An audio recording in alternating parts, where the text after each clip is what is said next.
Assalamualaikum warahmatullahi wabarakatuh. Baiklah teman-teman semua, kami dari kelompok 5 akan menyampaikan hasil materi kami dengan judul Pembelajaran berbasis web atau e-learning. Dan saya Yusi Humaira, NPM 201113411098 sebagai moderator. Martini, Nadia Sasmita Eka Putri, Retno Amalia, dan Sri Wahyuni.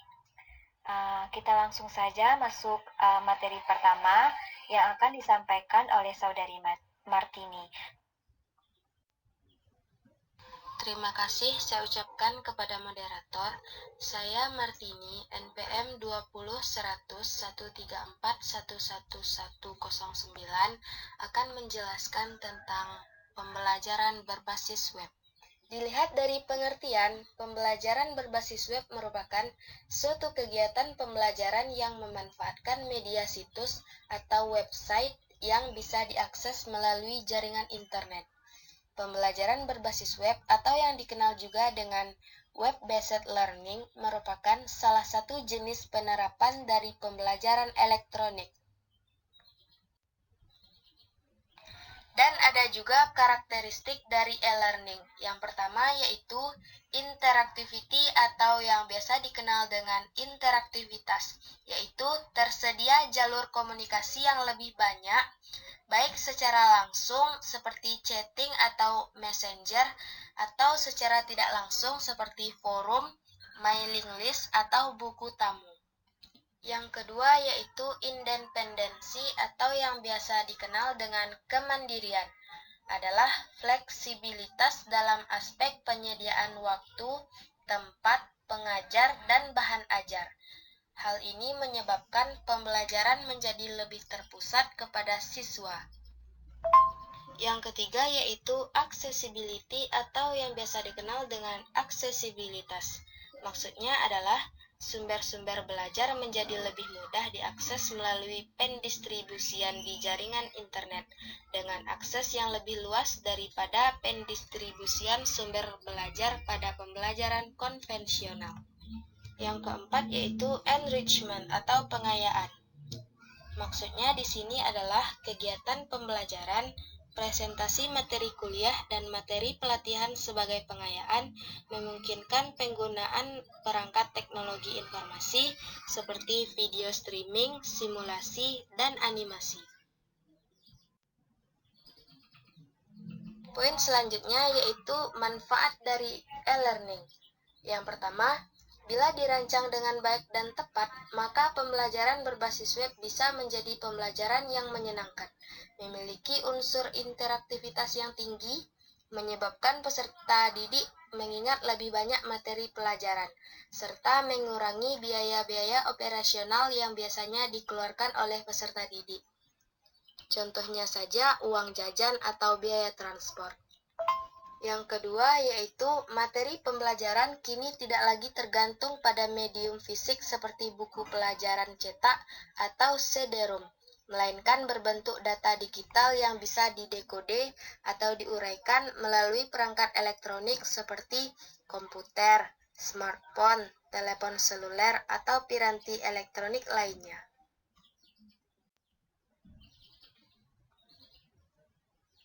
Itulah materi yang dapat saya sampaikan. Terima kasih. Saya kembalikan kepada moderator. Terima kasih kepada Saudari Martini. Penyampaian materi selanjutnya kepada Saudari Nadia. Kepada Nadia disilahkan. Terima kasih kepada moderator. Saya Nadia Sasmita Eka Putri, NPM 201113411118. Baiklah, di sini saya akan menjelaskan tentang 3 hal. Yang pertama, kelebihan pembelajaran berbasis web. A. Memungkinkan setiap orang, dimanapun, kapanpun, untuk mempelajari apapun. B. Pembelajar dapat belajar sesuai dengan karakteristik dan langkahnya dirinya sendiri, karena pembelajaran berbasis web memuat pembelajaran menyediakan bersifat individual. C. Kemampuan untuk memuat tautan atau link, sehingga pembelajaran dapat mengakses informasi dari berbagai sumber, baik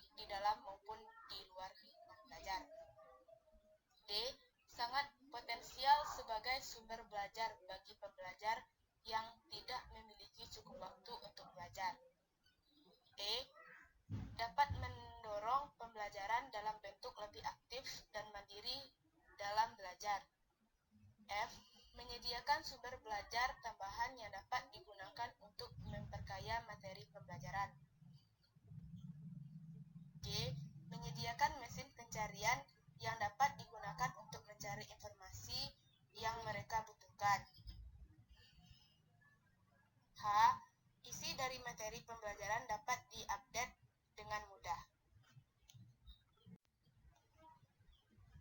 Yang kedua yaitu kekurangan pembelajaran berbasis web. Di sini terdapat 5 hal kekurangan pembelajaran berbasis web.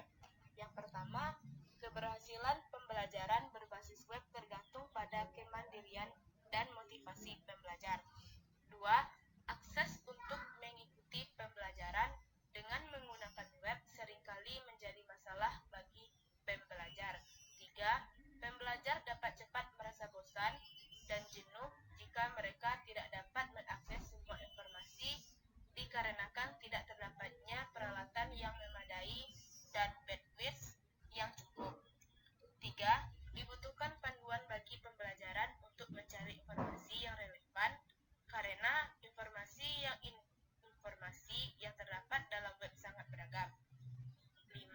Dengan menggunakan pembelajaran berbasis web, pembelajaran terkadang merasa bosan, terutama jika terdapat keterbatasan dalam fasilitas komunikasi.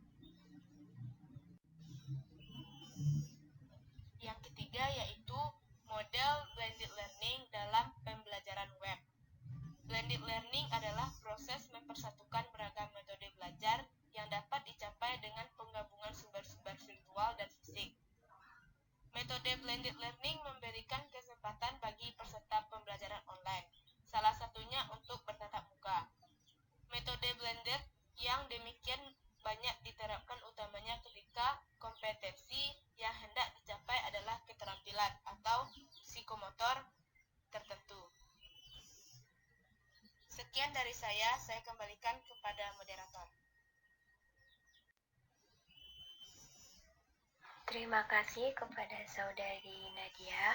Materi selanjutnya akan disampaikan oleh Saudari Retno. Kepada Retno disilahkan. Baiklah, terima kasih kepada moderator. Saya Retno Amelia, NPM 201001341150, ingin menjelaskan materi tentang prinsip pembelajaran berbasis web. Yang pertama yaitu interaksi. Interaksi berarti kapasitas komunikasi dengan orang lain yang terkait pada topik yang sama atau menggunakan pembelajaran berbasis web yang sama. Dalam lingkungan belajar, interaksi berarti kapasitas yang berbicara baik antar sesama peserta maupun antar peserta dengan instruktur. Yang kedua, ketergunaan. Ketergunaan ini yang dimaksud adalah bagaimana siswa mudah menggunakan web. Terdapat 2 elemen penting dalam prinsip ketergunaan ini, yaitu konsistensi dan kesederhanaan. Yang ketiga, relevansi. Relevansi diperoleh melalui ketetapan dan kemudahan. Setiap informasi dalam web hendaknya dibuat sespesifik mungkin untuk meningkatkan kepemahaman belajar dan menghindari bias. Pemanfaatan internet dalam media pembelajaran. Yang pertama, memungkinkan terjadinya distribusi pendidikan ke seluruh penjuru tanah air dan kapasitas daya tampung yang tidak terbatas karena tidak memerlukan ruang kelas. Yang kedua, proses pembelajaran tidak terbatas oleh waktu seperti halnya tatap muka biasa. Yang ketiga, pembelajaran dapat memilih topik atau bahan ajar sesuai dengan keinginan dan kebutuhan masing-masing. Yang keempat, lama waktu belajar juga tergantung pada kemampuan masing-masing siswa. Yang kelima, adanya keakuratan dan kekinian materi pembelajaran. Yang keenam, pembelajaran dapat dilakukan secara interaktif, sehingga menarik siswa dan memungkinkan pihak berkepentingan seperti orang tua, guru, maupun siswa dapat ikut menyukseskan proses pembelajaran dengan cara mencetak tugas-tugas yang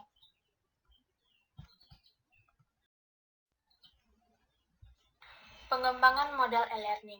Web course adalah penggunaan internet untuk keperluan pendidikan, yang dimana mahasiswa dan dosen sepenuhnya terpisah dan tidak diperlukan adanya tatap muka. Kemudian, beralih lagi ke web-centric course adalah penggunaan internet yang memadukan antara belajar jarak jauh dan tatap muka atau konvensional.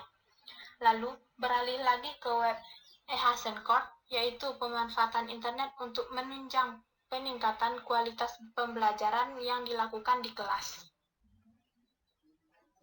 Sekian dari saya kembalikan kepada moderator. Terima kasih kepada Saudari Eno. Materi selanjutnya akan disampaikan oleh Saudari Sri Wahyuni. Baik, terima kasih kepada moderator. Saya Sri Wahyuni dengan MPM 20100134111227 akan menjelaskan materi tentang kelebihan dan kekurangan dari e-learning. Yang pertama kita bahas tentang kelebihan e-learning. Kelebihan e-learning yaitu tersedia fasilitas monitoring di mana guru dan siswa dapat berkomunikasi secara mudah melalui fasilitas internet secara reguler dan kapan saja. Yang kedua, siswa dapat belajar atau mereview kembali bahan ajar setiap saat dan di mana saja diperlukan mengingat bahan ajar telah tersimpan di komputer masing-masing.